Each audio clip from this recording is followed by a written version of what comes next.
Ito ang programang Bawal ang Pikon. Get it straight with Daniel. So, kasama po natin is Chief Superintendent Wilben Mayor, spokesperson po ng Philippine National Police. Sir, ano bang talagang katotohanan? Kasi parang may magka-contradicting na statements from NBI and from PNP. Talaga bang you really stand on dun sa ano ninyo na wala talaga itong sindikato dito sa Laglag Bala? Ganito yan, Kuya Daniel. Bago po yung NBI na-designate mag-conduct investigation, una po is nagkaroon po ng parang perception ng Philippine National Police, yung police mismo is involved dun sa tining na bala. Okay, okay. Kaya ang ginawa... Itong ABSICOM? Yung ABSI Group, the ABSI Group representing the Philippine National Police. Kaya pinaliwanag po namin sa publiko na ang ABSI Group po is hindi po involved sa screening. Yes. Di po ba? Nabanggit nga nila yan kasi dati, kayong nag-head nito eh. Actually, Under ninyo yung OTS dati, di ba? merong ibang structure noon. So, I think nagkaroon ng, delineation of function. Ano po? So, in-explain namin sa publiko because it appears na nung na-relieve yung 2 tao doon, nagkaroon ng perception na na-relieve sila because involvement sa tanim na bala. Bakit ba tinanggal si Layog? Iba po yung, isa-isayin po natin, Kuya Daniel. Sige. Doon muna po tayo sa una. So, ang perception nung nirelieve yung 2 police is that involved sila sa tanim na bala. Okay. But hindi po sila actually inimbestigan because of that. In-explain po namin na ang ABSI Group po is hindi po involved sa screening. Yes. So, wala po kaming papel doon sa pagdumaan yung mga maleta Tsaka po. wala kayong presence na doon. Wala po. Oo, dahil sinusumbong na lang sa inyo, tinatawag na lang kayo in case something is wrong o may nakuha. Tama po yun. So, ang bali doon, mangyayari is after the fact kami. Oo, i-refer na lang i-refer sa sa amin, papailan namin ng kaso kung kinakailangan. So, in-explain namin yun. Kumbaga, paano sa side ng PNP magkaroon ng tanim na bala? With this kind of situation, definitely, kung titingnan natin kung ang pag-uusapan is laglag or tanim na bala, then it is not probable sa part ng PNP because malayo po kami doon. Yes. Yun po yung in-emphasize namin noon. So ang ibig sabihin, ang sinasabi ninyo na walang sindikato ng Laglag Bala na involved kami. Sa part na yun po, kasi sa part it na would yun. be improbable na wala kami doon, hindi kami kasama doon. Yes. And then, masasama kami doon. Yun Okay. po yung parang in-emphasize namin So, noon. but you're not discounting the possibility that there could be other groups who are involved in this. Yes, yun ang part naman noon, kaya nga sabi namin, may investigasyon naman dito yung NBI. Hintayin po natin yung resulta ng NBI. Okay. Pero yung ine-explain lang namin, kasi ang unang buga po dyan noon, parang kami yung nasa feature na, parang kami yata ang kumbaga na-involved. Teka muna. In-explain po namin yun. Yes. So medyo na liwanagan po ang publiko noon. Although ako mismo kasi I am personally aware of that. Kasi meron tayong mga nagtatanong-tanong din tayo doon. Kasi ang alam ko dati, nandun kayo sa may screening. Nung way back then. And then suddenly, hindi ko na kayo nakita. One of the colonels in one airports natin, one of the airports natin, tinanong ko, Sir, bakit hindi na kami involved dyan?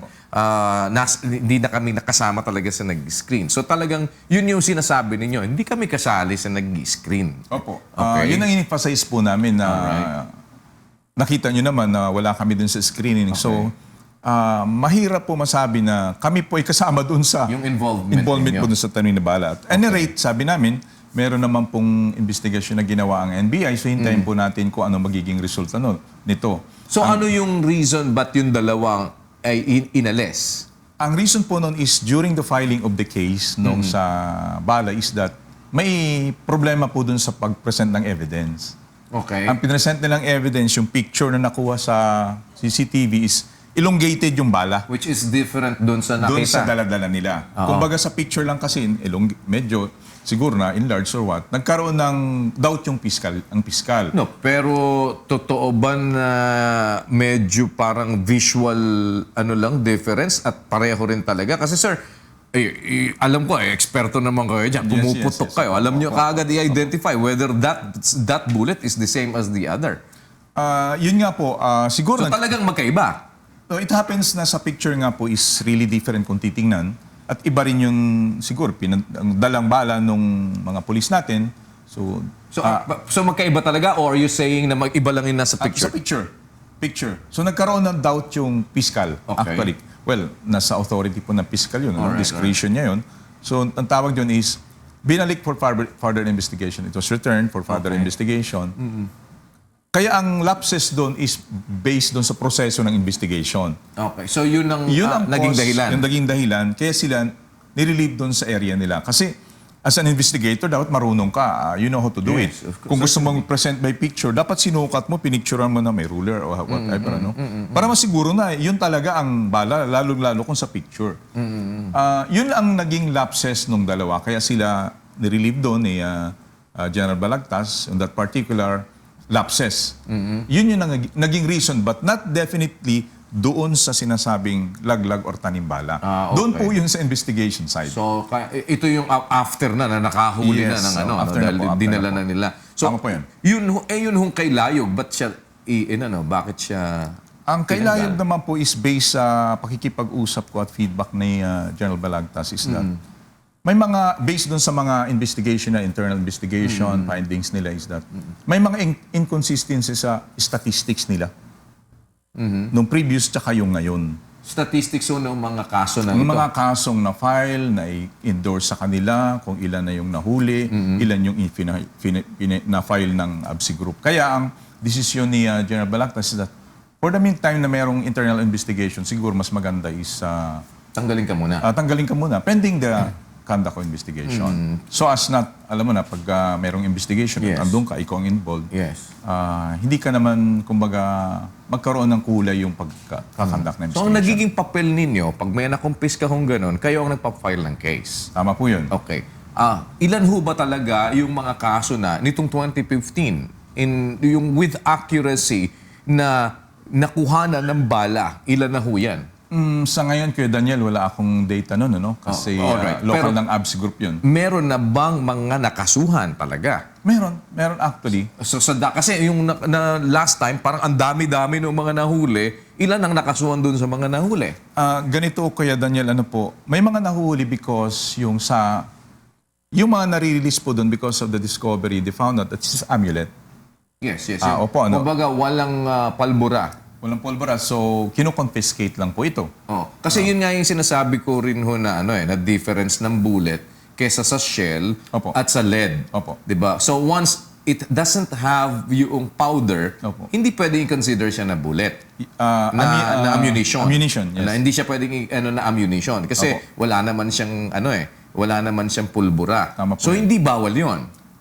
Hindi bawal, pero kino-confiscate po yun base na rin sa rules ng sa airport. Okay, so pwede i-confiscate lang Correct. pero hindi kasi hindi naman 'yan bawal. Tama po yun.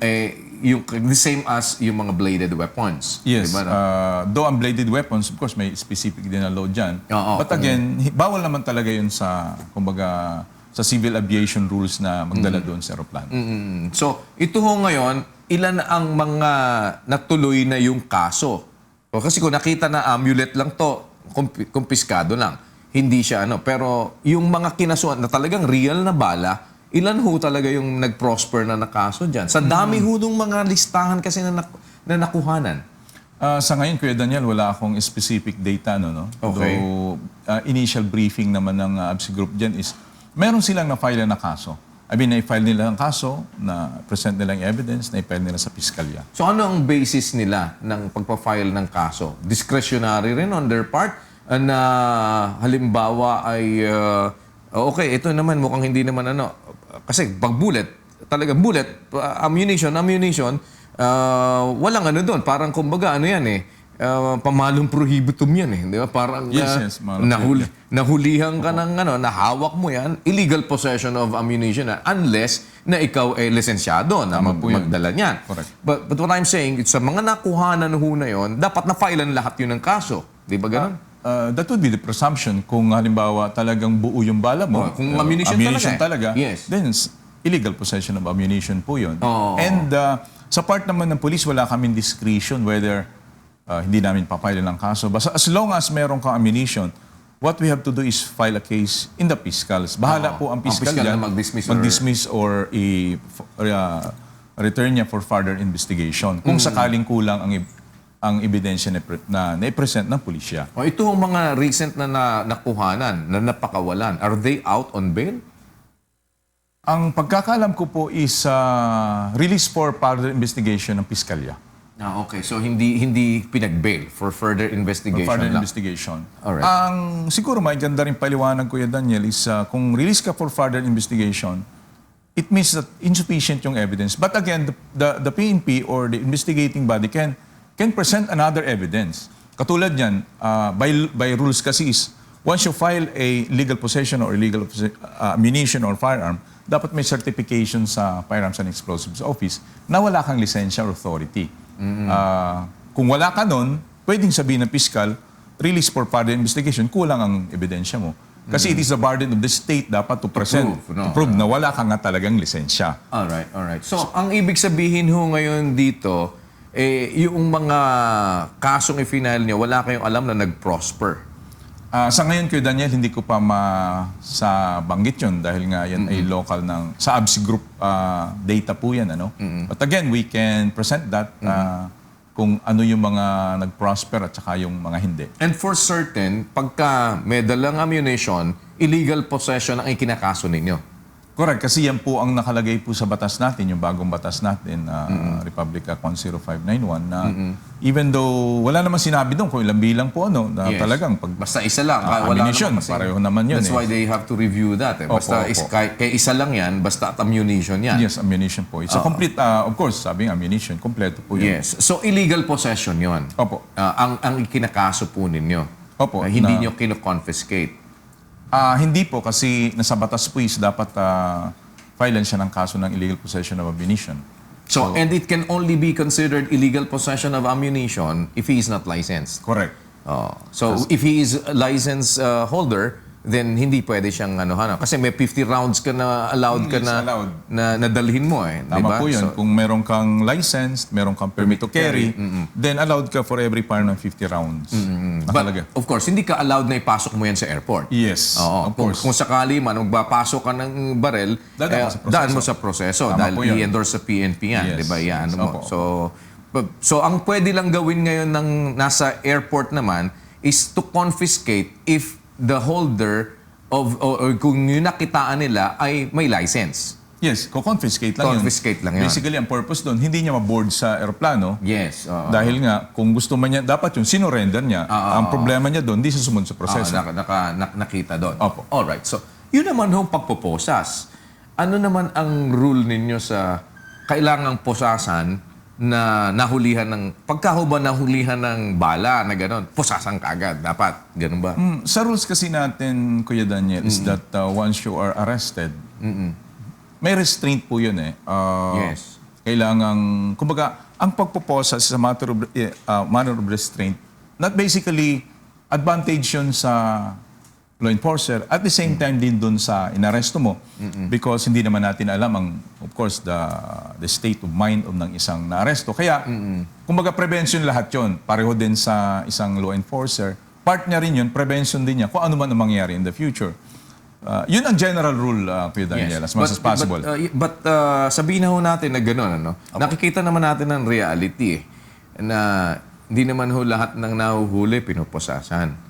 So, kayo ho, matagal na kayong nandiyan dyan sa serbisyo at hindi ba pinapakiramdaman din ho ninyo yung danger that is being presented to you? Kahit na hindi nga mabigat yung kaso, kung nakikita nyo na medyo may danger sa inyo, dapat posasan talaga. Kung nakikita naman ninyo na hindi, pwede naman ninyong hindi posasan. Sa ginawa ho ba dun sa kay Aling Gloria na lola, nakita naman ninyo kung paano itsura ng matanda na nakaposas. Yun ba, is that something na justified sa inyo ho sa mga pulis? Hindi natin alam, Kuya Daniel, kung ano yung situation doon, circumstances behind that, judgment call yun ng mga arresting officers, Hindi naman nagwawala yung matanda. Yeah, but again, siguro nga, dahil nga sa kultura natin, sa Pilipino, is that tayo magalang tayo sa mga matatanda, sa mga, kumbaga, bata, babae. Well, in the sense, sabi ko nga, depende sa discretion ng isang arresting officer, though siguro sa kanya, sa tiningnan niya yung general rule. to put restraint on somebody who is arrested. Nevertheless, siguro, So you believe wala siyang wala siyang mali? kung titingnan natin ang general rules, anybody who's arrested supposedly is, dapat may handcuff. But again, kung titingnan naman natin yung sa side ng culture or traditions natin with respect sa ating mga matatanda o kung sino man yung mga base dun sa kultura natin na wala namang threat talaga in particular time, is pinagbibigyan natin yung mga ganun. But again, yun naman ang, kumbaga siguro, sa mind nila ng panahon na yun is there is a need to do that. Okay. Now that you have seen all of these things already, nangyari pati yung investigation, pwede na ba ninyo ngayon sabihin sa publiko na meron talagang something wrong doon sa nangyayaring na nahuhuli ngayon ng mga bala dyan, na meron talagang one way or the other dapat na tignan na nag-ooperate nito, kung ano man ang dahilan, whether it's politics, whether it's, kasi maraming lumilitaw na iba-ibang whether it's talagang extortion or whatever it is. Meron hubang nasasabi na ngayon na klaro ang Philippine National Police? Before I answer that, sir, we'll pause for another break.